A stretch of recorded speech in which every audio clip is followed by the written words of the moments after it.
This video is sponsored by OWC. This is Apple's new M1 iPad Air. If you think it looks familiar, like maybe, I don't know, the last generation iPad Air, well, that makes plenty of sense because, well, they're exactly the same in terms of design and overall form factor. In this video, we're gonna go over what is new about the new M1 iPad Air and whether or not it's a good pickup for those considering a new iPad. So the first major design difference that is noticeable are the new colors available. Like there's a new purple, and then right here is the new blue, which if you look at it compared to last year's blue, well, you'll see that it's a new blue. The rest of the design is identical. You have the same edge-to-edge display with no home button, although the bezels are a bit chunkier when comparing it to something like the iPad Pro's similar design. The display itself is still a 10.9-inch LCD panel that comes in 2360 by 1640 resolution with no ProMotion 120Hz support. It's a good display, it's familiar, but once you kind of use ProMotion and then, or even LED, mini LED on the iPad Pro, it's really hard to go back to this kind of display, but you'll get used to it after a few hours of use. The power button at the top doubles as a fingerprint sensor, which, I mean, if you're in landscape mode, you'll use your left finger. If you're holding it in portrait, you'll use your right, or just whatever one you want to use, but that makes the most sense. And it's okay. It's not the best thing in the world. It's kind of hit or miss, but it is what it is. There's a USB-C port at the bottom and a single rear camera on the back. One change here is the front-facing camera, which is now the same 12-megapixel front-facing camera that's found in the iPad Pro and the new Studio display, which, by the way, video is coming on the Studio display and Mac Studio very, very soon. So if you want to see those, please be sure to subscribe so you don't miss those videos.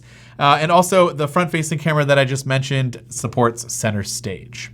The iPad Air does still have support for the second generation Apple Pencil, and it fits all of the same iPad Air cases, including Apple's Magic Keyboard case.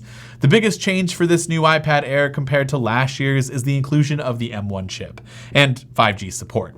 So when it comes to 5G, there's really not a whole lot to talk about except for the fact that you'll have 5G coverage wherever 5G coverage might be available. And with the iPad Air, just like the iPad mini and the new iPhone SE, it is limited to sub 6 gigahertz and it does not support millimeter wave 5G. If you want millimeter wave, you'll have to lean towards the iPad Pro.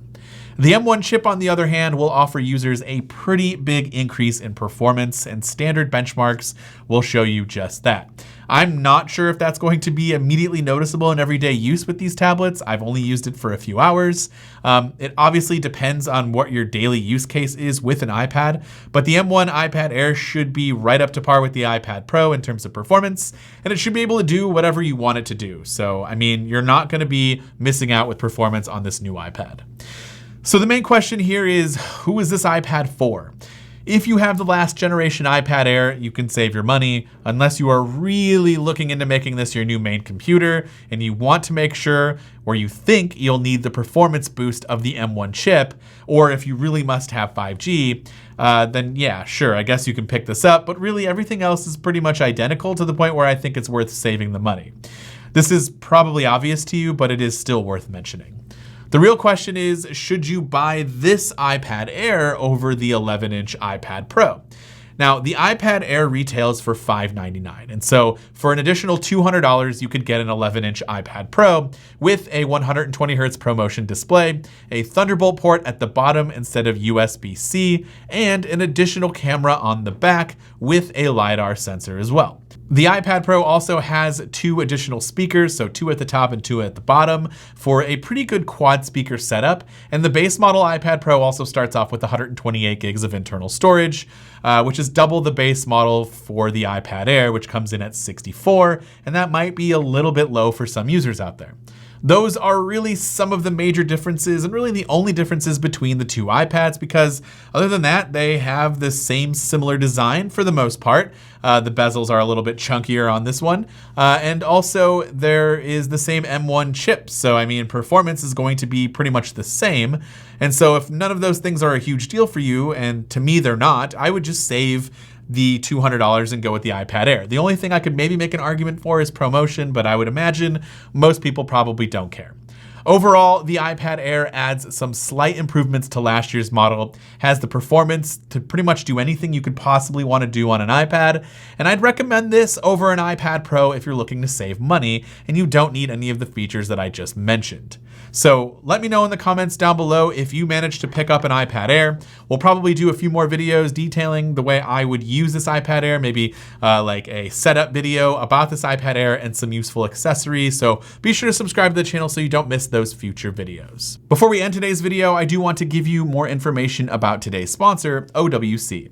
If you just recently picked up a new Mac and are looking to expand ports, then the OWC Thunderbolt Hub, which is now available for new M1 Macs and all Thunderbolt 3 equipped Macs, is going to be a great option. The OWC Thunderbolt Hub offers the new Thunderbolt hubbing technology. You can now have 4 Thunderbolt ports plus 1 USB port on your new Apple M1 Mac, an Intel Mac with Thunderbolt 3, or any Thunderbolt 4 PC with this compact hub.